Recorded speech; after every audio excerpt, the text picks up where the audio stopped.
Hello hi everyone అండి. మారుతి సాహితీ channel ప్రేక్షకులకు స్వాగతం సుస్వాగతం అండి. అంతా బాగున్నారా అండి? మేమంతా బాగున్నామండి.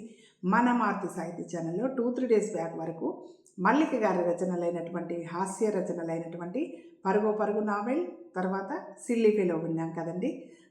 ఇప్పుడు మూడవది మల్లిక గారి రచననే జీవితమే ఓ ఢమాల విందామండి. ఇది కూడా చాలా బాగుంటుందండి. అన్ని ఎపిసోడ్స్ మీ తీరిక వేళల్లో చూసి అంతా రిలాక్స్ అవ్వండి. మీ అందరూ ఈ నావెల్ స్టార్ట్ చేయడానికి కూడా ఆల్ ది బెస్ట్ చెప్తున్నట్టుగా భావించి మొదలెడుతున్నానండి. తప్పకుండా ఏ ఎపిసోడ్ కూడా మిస్ కాకుండా చూడండి. చాలా లాస్ట్ వరకు చాలా బాగుంటుందండి. ఆరెండు ఎట్లాగైతే హాస్యాన్ని పంచాయో ఈ నావెల్ కూడా అంతే హాస్యాన్ని పంచుతుందండి. మీ అందరు బెస్ట్ విషెస్తోని ఈరోజు స్టార్ట్ చేస్తున్నానండి. జీవితమే ఓ ఢమాల్, రచన మల్లిక గారు. అది భోంచేస్తూ తెలివి తక్కువతనంతో వంటకి పేర్లు పెట్టి పెళ్ళాంతో మొగుడు ముక్కు చీవాట్లు తినే సమయం. టీవీలో 30 అడ్వర్టైజ్మెంట్ల తర్వాత వచ్చే 3 ముష్టిపాటల కోసం గుడిమెట్ల మీద చిల్లర డబ్బులు లేక దాతల కోసం ఎదురు చూసే బిచ్చగాళ్ళ జనం టీవీ ముందు కూర్చునేటువంటి సమయం. ఇంటికి రావడం ఆలస్యమైందేం అని పెళ్ళాం అడిగితే మొగుళ్ళు రసవత్తరంగా కథలు అల్లి చెప్పేటువంటి సమయం.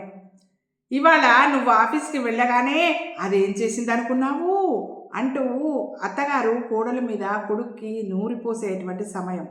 అర్ధరాత్రి దాకా విధవ కబుర్లు, ఇంకా వీళ్ళు నిద్రపోరా అనుకుంటూ కొత్త జంట ఇంట్లో వాళ్ళ మీద విసుక్కునేటువంటి సమయం.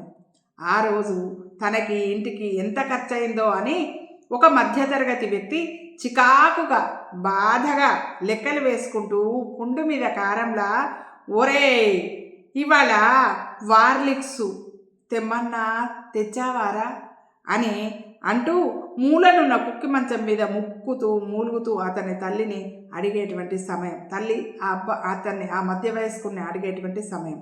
అంటే రాత్రి 8 గంటల కావస్తుందన్నమాట. అంత రాత్రి వేళలో ఆ సమయంలో టకటక టకటక టకటక టకటక శబ్దం. అది టైప్ చేసేటువంటి శబ్దం. ఆ టైప్ మిషన్ని అలా శబ్దం చేయిస్తున్నది ఎవరో కాదు, ఆ ఆఫీసులో క్లర్క్ కమ్ టైపిస్ట్గా పనిచేస్తున్న Komali. Young and beautiful Komali. ఓ నాకు ఫలానాదే కావాలి అంటూ పేచీ కోర్చంటాడు ఏడ్చిన శబ్దం. అది సైరన్ శబ్దం. అక్కడికి దగ్గరలో ఉన్న ఒక ఫ్యాక్టరీ నుండి వస్తుంది ఆ శబ్దం. ఆ శబ్దానికి ఉలిక్కి పడింది కోమలి. ఫ్యాక్టరీ సైరన్ కూసిందంటే 8 అయిందన్నమాట వాళ్ళ లెక్క ప్రకారం. గోడ గడియారం వంక చూసింది. అది 5 నిమిషాలు తక్కువ 8 చూపిస్తుంది. ఈ ప్రపంచంలో ఏ ఇద్దరు వ్యక్తుల అభిప్రాయాలు ఎలాగైతే 100% కలవవో, ఏ 2 గడియారాల టైములు కూడా ఖచ్చితంగా అలాగే కలవవు. డ్రాఫ్ట్లోని చివరి సెంటెన్స్ను టకటకా టైప్ కొట్టి లెటర్ పూర్తి చేసి టైప్ మిషన్లోంచి కాగితాలు తీసి ఓసారి టకటకా టైప్ కొట్టి లెటర్ పూర్తి చేసేసింది కోమలి. ఆమె ముఖంలో అలసట కొట్టొచ్చినట్టు కనిపిస్తుంది. అయినా ఆమె అందం ఏమాత్రం తగ్గలేదు. నుదుట ఏర్పడ్డ చిరు చెమటని చీర కొంగుతో అద్దుకుని టైప్ మిషన్ పైన కవర్ కప్పింది. ఇంకోసారి లేట్ అవర్స్ కూర్చోను అని మేనేజర్కి చెప్పాలి అనుకుంటూ చేతిలోని ఫైల్ని తీసుకొని మేనేజర్ క్యాబిన్లోకి అడుగుపెట్టింది కోమలి. మేనేజర్ వీరాస్వామి తల వంచుకొని ఏదో ఫైల్లోకి దీక్షగా చూస్తున్నాడు. కాదు దీక్షగా చూస్తున్నట్టు నటిస్తున్నాడు. కోమలి తన క్యాబిన్లోకి రావడం వీరాస్వామికి తెలుసు. కానీ అతను పనిలో మునిగిపోయినట్టుగా ఆమె రాక గ్రహించినట్లు తెగ నటించేస్తున్నాడు. అతను నటిస్తున్నాడు అనే సంగతి కోమలికి కూడా తెలుసు. తెలియనట్టే ఉండాలి. కాదు తను కూడా అలాగే నటించాలి. నటన నటన నటన, అదే ఈ లోకం తీరు. కోమలి చిన్నగా దగ్గింది. వీరాస్వామి తలెత్తి చూడలేదు. అంటే అది నటనకు పరాకాష్ట అన్నమాట.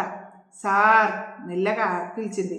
అందుకోసమే ఎదురు చూస్తున్నట్టు సార్ అనే 2 అక్షరాలలో మొదటిదైన సా ఆమె పలుకగానే తలతో పాటు ఒళ్ళంతా కదిలిస్తూ ఒక్కసారిగా తలపైకెత్తి, ఓ నువ్వా, నేను పనిలో పడి గమనించనే లేదు అదన్నమాట. సారీ కూర్చో అన్నాడు చెవుల దాకా నవ్వుతూ. కోమలి కూర్చోలేదు. మీరిచ్చిన వర్క్ అయిపోయింది అంటూ చేతిలోని ఫైల్స్ టేబుల్ మీద పెట్టబోయింది. ఆమె ఫైల్స్ టేబుల్ మీద పెట్టేంతలోనే అతను చటుక్కున ఆమె చేతిలోని ఫైల్స్ అందుకున్నాడు. ఆమె చేతి వేళ్ల కుసలను తాకుతూ అతనికి శరీరంలో విద్యుత్ ప్రవహించినట్లయింది.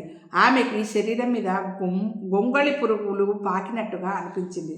చెరొక రకమైనటువంటి రెస్పాన్స్ ఇచ్చింది బాడీలు, ఎవరి బాడీలు వాళ్ళే. అర్రరే, అలా నిలబడిపోయావే, కూర్చో అన్నాడు వీరస్వామి మెలికెలు తిరిగిపోతూ. ఇప్పటికే చాలా ఆలస్యమైంది, నేను వెళతానండి నిలబడే సమాధానం చెప్పింది కోమలి. ఇప్పటిదాకా పనిచేసి చాలా అలసిపోయినట్టున్నావు కదా, కాస్త కాఫీ తాగి వెళ్ళు, ఫ్లాస్కులో కాఫీ ఉంది అదన్నమాట. కనీసం మరో 5 నిమిషాలు తన ముందు కూర్చోబెట్టుకోకందే వదలడు అనే విషయం కోమలికి అర్థమైపోయింది. ఆమె ముఖం చూసిన వీరాస్వామి మొహం విప్పారింది. అతనికి అర్థమైపోయింది ఆమె కాఫీ తాగుతుందని. పక్కనే ఫైలింగ్ ర్యాక్స్ మీద ఉన్న ఫ్లాస్క్ని కోమలి చేతికి అందించాడు. ఆమె ఎంత జాగ్రత్తగా అందుకోవాలని ప్రయత్నించినా అతని వేళ్ళు ఆమె వేళ్లకు తాకాయి. ఆమెకి ఒక విషయం ఎప్పుడూ ఆశ్చర్యం కలుగుతూనే ఉంటుంది. ఈ మగవాళ్ళు ఎంత జాగ్రత్త పడినా ఇంత చురుగ్గా ఎలా చేయగలుగుతారు? ఆ చురుకుదనం ఎదురుగా ఉన్న ఆడవాళ్లలోని చిరాకుని, అసహ్యాన్ని గ్రహించడానికి ఉపయోగపెడితే బాగుంటుంది కదా అనుకుంది మనసులో కోమలి. ఆమె ఫ్లాస్క్లోని కాఫీ 2 కప్పుల్లోకి సర్దింది. 1 కప్పు వీరాస్వామికి అందించింది. మళ్ళీ అతని చేతి వేళ్ళు తగిలాయి కోమలికి. ఈవేళ గదికి వెళ్ళిన తర్వాత చేతులు సబ్బుతో 4-5 సార్లు కడుక్కోవాలి అనుకుంది మనసులో కోమలి. ఆమె 2వ కప్పు చేతిలోకి తీసుకొని అతని ముందు కూర్చుంది. అతను ఆమె అందాల్ని తాగేస్తూ కప్పులోని కాఫీ సర్రుమని జురుతున్నాడు. తల వంచుకొని ఉన్న అతను తననే చూస్తున్నాడన్న విషయం కోమలికి తెలుసు. ఖాళీ కప్పును టేబుల్ మీద పెడుతూ అదన్నమాట అన్నాడు వీరాస్వామి. ఆమె కూడా కప్పును టేబుల్ మీద పెడుతూ చటుక్కున లేచింది. ఏంటి, వెళ్ళిపోతున్నావా? ఆగాగు, ఇంత రాత్రి అయింది కదా, నేను నా కారులో డ్రాప్ చేస్తాలే అదన్నమాట కంగారుగా అంటూ లేచాడు అతను. నో థ్యాంక్స్, నేను వెళతాలండి, మీకెందుకు అనవసరంగా శ్రమ. అతను నాకేం శ్రమ లేదు అని అనేలోగానే ఆమె చరచరా వెళ్ళి క్యాబిన్ డోర్ తెరిచింది. అక్కడి నుండే వెనక్కి చూసి మేనేజర్ వీరాస్వామితో అంది, ఇంకెప్పుడు నన్ను లేట్ అవర్స్లో కూర్చోమని అనకండి, నాకు కుదరదు. చటుక్కున క్యాబిన్ నుంచి బయటకు వెళ్ళిపోయింది. ఫ్రాక్షన్ ఆఫ్ సెకండ్స్లో. ఆ కొద్దిపాటి టైంలోనే అతడు ఆమెను ఒక్క క్షణం కూడా ఆగకుండా కన్నార్పకుండా చూడసాగాడు. ఆఫీసులోంచి బయటపడిన కోమలి రోడ్డు మీదకి వచ్చింది. చుట్టూ చీకటి. రోడ్డు మీద నడుస్తూ స్ట్రీట్ లైట్ కిందికి రాగానే చేతి వాచి వంక చూసుకుంది. 8:30 అయింది. బాప్రే అనుకుని నడక వేగం పెంచింది. వేధావా, నాతో చేయించిన పని అసలు అర్జెంటు కానే కాదు, కావాలని ఆఫీసులో ఆలస్యంగా ఉంచాలనే ఉంచుకున్నాడు. ఏం బాగుకున్నాడు, దరిద్రపు గొట్టు విధవ మనసులోనే తిట్టుకుంది. ఆ టైంలో బస్సులు తక్కువగా ఉంటాయి.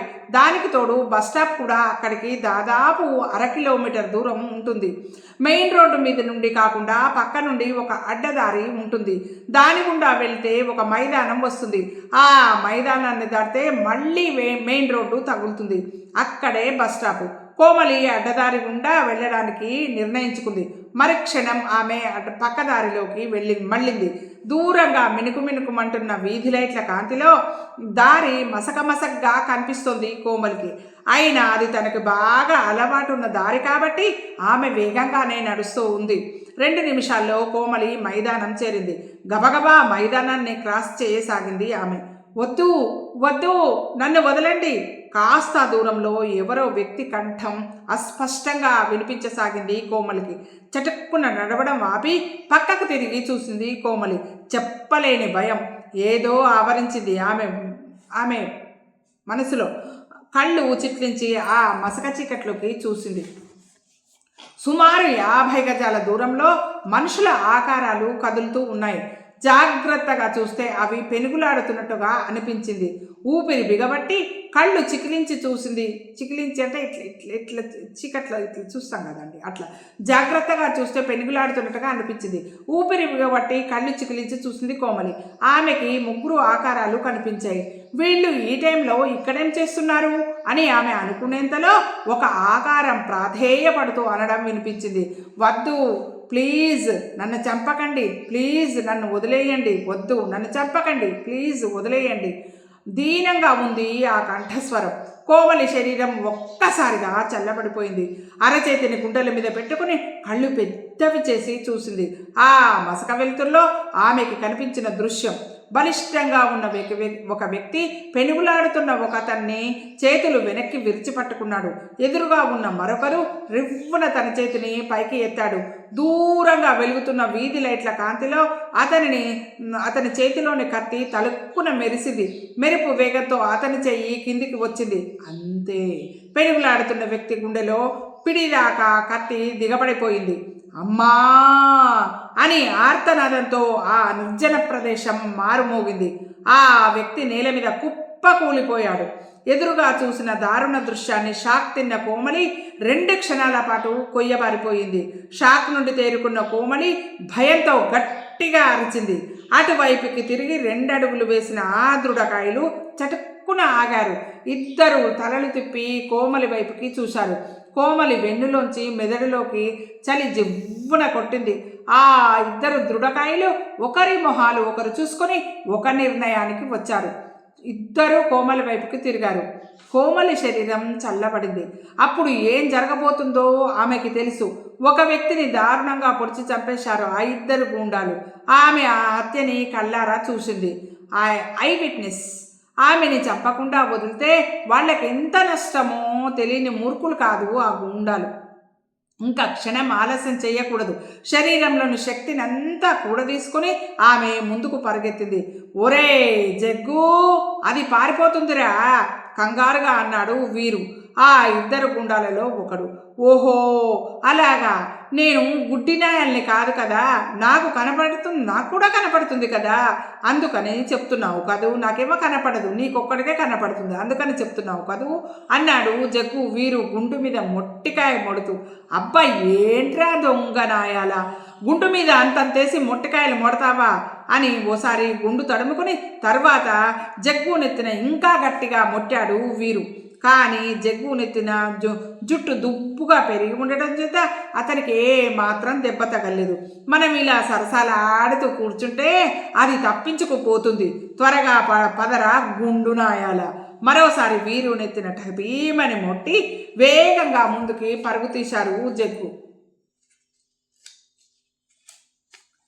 వీరు జగ్గుని మనసులో అమ్మ నా బూతులు తిట్టుకుంటూ గుండు మీద అరచేతితో రుద్దుకుంటూ జగ్గుని అనుసరించాడు. తను కూడా వేగంగా పరుగు తీస్తూ కోమలి పరుగు తీస్తూ ఓసారి వెనక్కి తిరిగి చూసింది.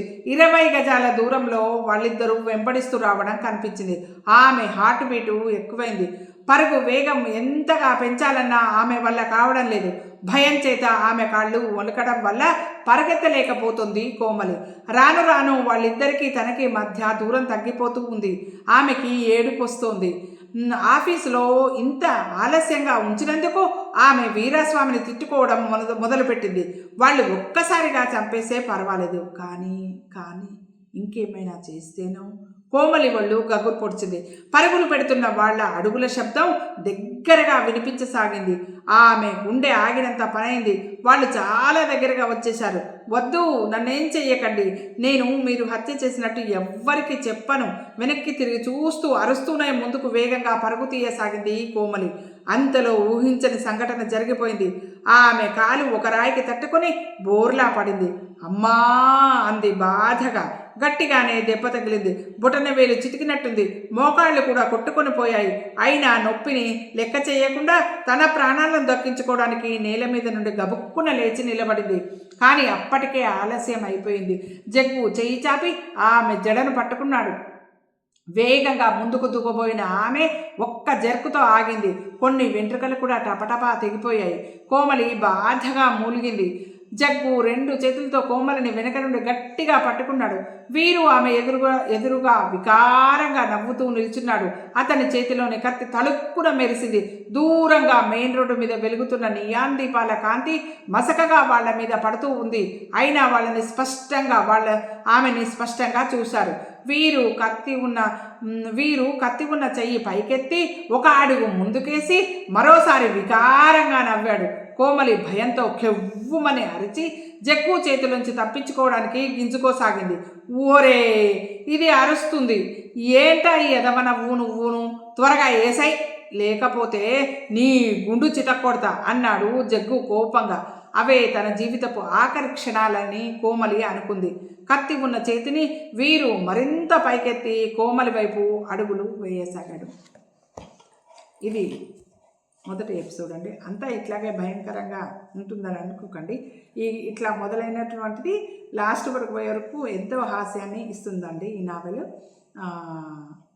ఈరోజు ఈ నావెల్ వినండి. ఇది మీకు నచ్చినట్టయితే లైక్ చేయండి, షేర్ చేయండి. మన మారుతి సాహిత్య ఛానల్ని సబ్స్క్రైబ్ చేయండి.